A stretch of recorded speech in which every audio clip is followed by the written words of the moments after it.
I built my first car when I was 16, before I had a license. And then I was always flipping cars. So I'd buy a project, fix it in my spare time, sell it, buy two, fix them, sell it. And at one point, I was probably 19 years old and I had like 8 projects. I was really good at turning around. I was really good at buying a bargain, fixing it because I just loved fixing stuff, and then selling it for a bit of profit. And then I would accumulate, one year I'd buy a welder, and then I'd buy a new set of spanners. So I'd amassed this little workshop in my dad's little tiny garage, and then around it, I'd commandeered my 2 neighbors' garages. So now I had 3 garages.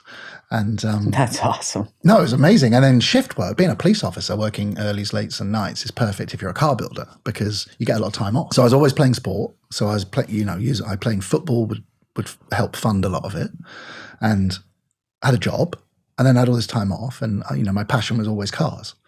So in 2005, when I made the decision to leave the police, I had this kind of moment. I just had my daughter Amelie, and I was like, what do I want to do? What do I love? And it's so obvious. I love playing football and I love building cars. So I played football for money and built cars for fun, and turned that passion into a job.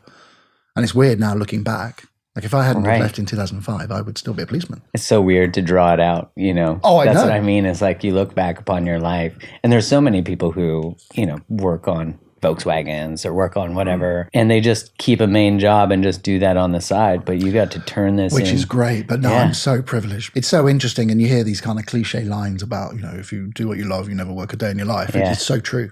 It really is. It really is. I mean, even this week, I've been redesigning tiny parts of the new Radford supercar. On a computer screen a couple of years ago, the car was designed and we built it. But now that I'm with it, I'm constantly changing it. So I go and drive it and I'm like, oh yeah, we should move that switch 3 millimeters to the right. And we do. so I've been doing, this week I redesigned the entire kind of fuel system and just how you fuel the car. So it's great because these little challenges is what really ticked me as a kid. Because I was the type of kid that would build Lego and fix stuff and make stuff. Was there a certain type of car that was your passion? I like crappy old cars. Yeah. It's a problem. It's a real problem. My kind of ultimate old car is a Land Rover Series 1. So before Defender, the square one, Land Rover was launched in 1948, drawn in a stick in the sand. Really? Yeah, that's the inspiration. And then it was made from all the materials left over from World War II. That's why they're all green.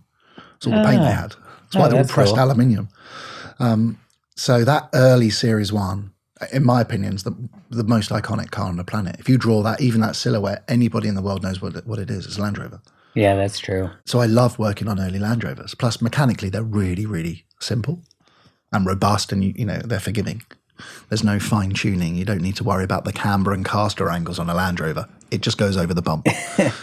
So I have actually bought a Series 1 body, which I'm shipping here to Laguna, and I'm making an electric beach cruiser. Oh, you're going to electrify it? Oh, yeah.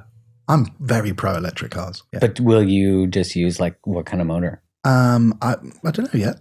I haven't figured it out. There's tons of options out there now. Yeah. I mean, countless options for electric cars. Yeah, because you guys did that one electric car project with the Property Brothers, right? Was that electric? Well, I did one with Drew Scott. That's right. Called Drew Scott's Dream Car, and then I did one with James Marsden.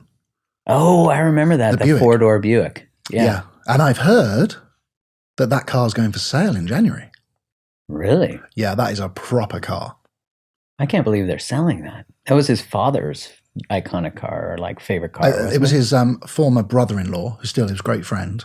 And but that's the great thing about cars is you get what you want from it. Yeah. And you move it on and somebody else then benefits. And, his name's Will. Hopefully Will will go and get another little car and keep tinkering. And that car was pretty cool. I remember the interior was just off the scale. It was insane. Whoever buys that car is getting a proper bit of kit. That is a one-off as well. Yeah. Yeah, I might buy it. That's the problem. Yeah, that's a problem. Same with Drew's car. Drew's car was pretty cool. That thing was a one-off convertible. Is that body a one-off? Yeah, it was. We just kind of made it up. Yeah. I mean, that's wild. What was the transition point where you could go from playing football for money, formerly a cop, to actually making money from cars? Oh, it took years.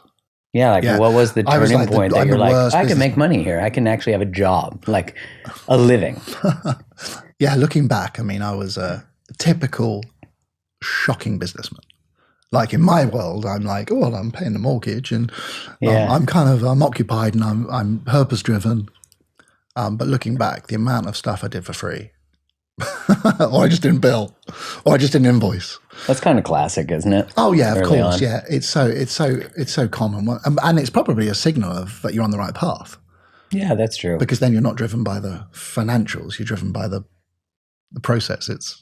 Yeah, I think there's also that part where you charge money for the thing you love. And I think some of us have a challenge believing that we're worthy of making money from what we love. True. Like, I remember the first time I charged for something, it was like, And you felt guilty. yeah, I'm like, oh, wait, I can charge money for this knowledge or this advice or this thought, which is such a, you have to believe the thought is worth it or the service is worth it. But then you realize, that people get tremendous value from what you're creating. I know, and that's the point, is that we all, I guess, have imposter syndrome. Yeah. And we think, I'm going to get worked out soon. What, this guy's Someone's going to figure this out. This guy's going to pay me to fix his car? Yeah, I'd fix it anyway.